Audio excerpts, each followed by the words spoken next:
ایک ہو مسلم حرم کی پاسبانی کے لیے، نیل کے ساحل سے لے کر تابخا کے کاشغر۔ معزز مہمان خصوصی، دیگر مہمانان گرامی اور عزیز ہم مکتب ساتھیوں، السلام علیکم۔ سامعین کرام، یہ بات روزی روشن کی طرح عیاں ہے کہ عالم اسلام کسی ایک خطے میں محدود نہیں، بلکہ اس کے پرستار ہر براعظم میں زندگی بسر کرتے نظر آتے ہیں۔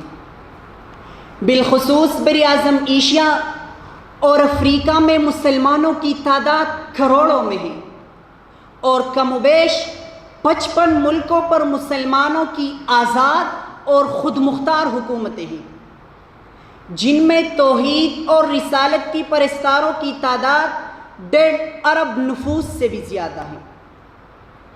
گویا اس کرۂ ارض کا ہر چھٹا انسان دین اسلام کا پیروکار ہے، مگر مقام صد افسوس یہ ہے کہ امت مسلمہ میں فکر و نظر کی وحدت کا فقدان ہے اور مرکزیت کی شدید کمی ہے۔ ہم آہنگی اور یکجہتی نہ ہونے کے برابر ہے۔ ہر ملک ذاتی اور علاقائی مفاد کا اسیر ہے۔ رنگ نسل اور عرب و عجم کے بت گاڑ دیے گئے ہیں، جس کی وجہ سے مسلمان زوال اور انحطاط کا شکار ہیں۔ اقبال نے مسلمانوں کی ذلت اور پستی کو دیکھا اور تاریخ کے اوراق کو کنگالا۔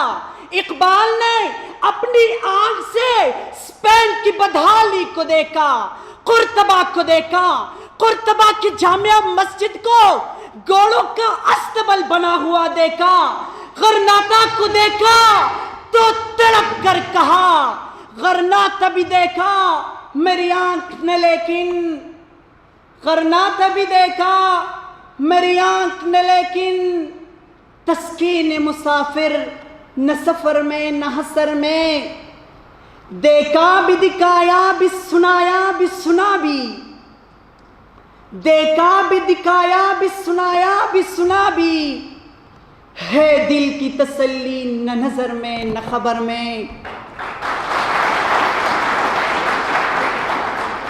سامعین کرام، آج پوری دنیا کے مسلمان